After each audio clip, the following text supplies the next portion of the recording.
Welcome to Pohl One Golf Club, my first video of 2026, and I thought we'd talk a little bit about goals. As a high handicapper, it's still okay to make some achievable goals for yourself so you know that you're making progress, and it's also a little bit fun to hit a target, and it's even more fun to get better throughout the year and reach for those goals. Keeps you motivated. But heading into 2026, my number one goal, and to be honest with you, probably for the rest of the time I ever play the game of golf, it's keeping my emotions in check. I'm one of those guys who gets angry. I never thought I did, or at least I didn't think I got that angry while playing golf. I thought I internalized it pretty good. But my son, when I play with him, says, "Dad, you get pretty angry." My brother, when I play with him, he says, "You get pretty angry." The cart girl selling beer says, "Hey, buddy over there, you're getting pretty angry." I figured, yeah, I should start listening to people and make a conscious effort to go back to what it's all about. And for someone like me, it's all about having fun, getting outside, playing a sport, working to get better, but not at the expense of my happiness. What about the rest of my goals? And what about your goals? Leave them in the comments below. I could certainly use some advice as to what to add to my list. Before we move into 2026, a quick recap of my goals from 2025. I wanted to get out and play 70 times last year. It didn't matter if it was 9 holes or 18, just 70 times out in the course. I hit that by playing 78 rounds in the calendar year of 2025. 46 of those were just 9-hole rounds. 32 of those, however, were full 18 rounds. I don't want to spend too much time on 2025, but another one of my goals was to play 18 different courses. One of the reasons I love simulator golf is you can play so many different courses, see so many different things, and have so many different kinds of challenges. That's even better in real life. I nailed that goal as I played 22 different courses last year in 2025. Another one of my goals was to score below 94 times. I ended up doing that 6 times. Not too shabby. Another one of my goals was I wanted to sink 10 birdies in 2025. I ended up sinking 21. As for goals I did not achieve, there were ones maybe I should have. I wanted to play in 4 different states. I only played in 3. I wanted to play 36 holes in a day. Sounds pretty easy, right? But it just never happened. Got to make that happen this year. All right, enough living in the past. Let's move on to 2026 and set some goals. These are my goals. They are personal to me, and your goals should be personal to you. But it is a way to motivate you, drive you, and go for that next round to achieve that next goal. So I do think goals are very important, even for high handicappers like me. I want to reiterate that a good attitude is by far the most important thing for me. I do love this game. I have so much fun, and it's not like I think it's bad to get frustrated because it shows you care, but generally speaking, I just want to hit shots like this and not get mad. Ooh, I got too much of that.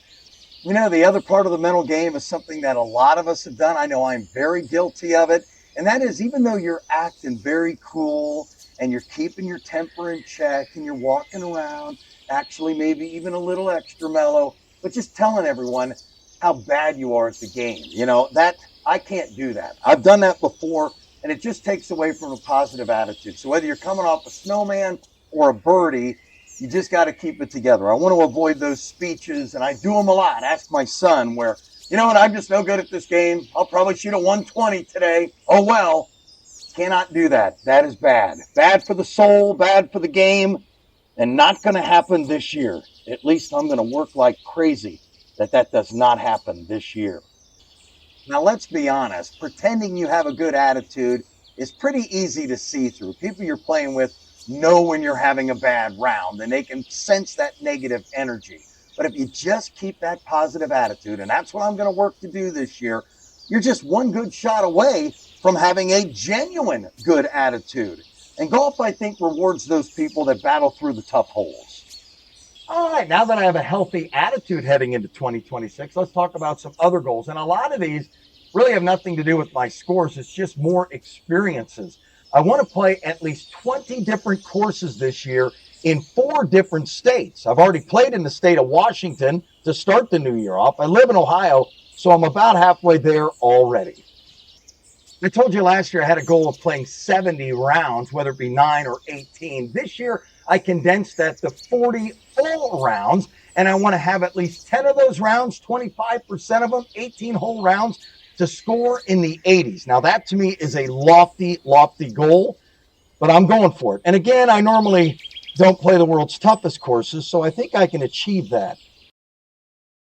All right, now shooting in the 80s is one thing for a high handicap golfer. That is a lofty goal at times, especially depending on where you're playing. And as you know, I like to play at a lot of different places. But I'm pushing myself this year because in the past, I have hit in the 70s. I've done so at municipal courses. They're real courses, but they're also real forgiving. And I don't have a problem with that. I just don't.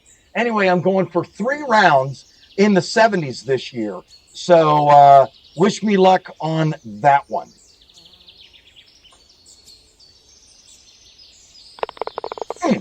The more you play, the more common birdies should be. Last year, I just had 10 birdies as my goal, and it took me forever to get my first one. I think it was late May before I finally sank my first birdie last year. And again, I play a lot. The good news is I ended up with 22 last year. So this year, I'm going to go for 25 birdies out on the course this year. And if I can hit that in 40, 45 rounds, boy, that'd be something else. That'd be like at least 1 birdie every other round. All right, for my next goal, this is something that really excites me when it happens, and that is hitting 2 birdies in the same round. It's really motivating, and it also makes you feel accomplished, like, yes, I am getting better. I'm getting consistently good. They don't feel quite maybe as lucky as they might sometimes, but when you get 2 in the same round, man, that is when I feel my best. So my goal for this year is to get at least 2 birdies in the same round 3 times. So I think if I can do that, that'll really be one of my favorite goals I accomplish this year.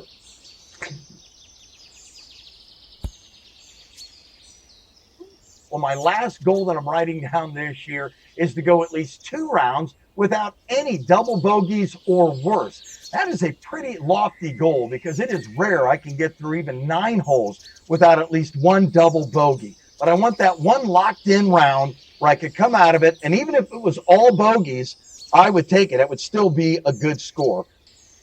So those are my goals and thoughts on the mental game of golf, which once again is my number 1 goal for this year. Thanks so much for tuning in to the Pohl & One Golf Club. I'll see you next time right here on the course.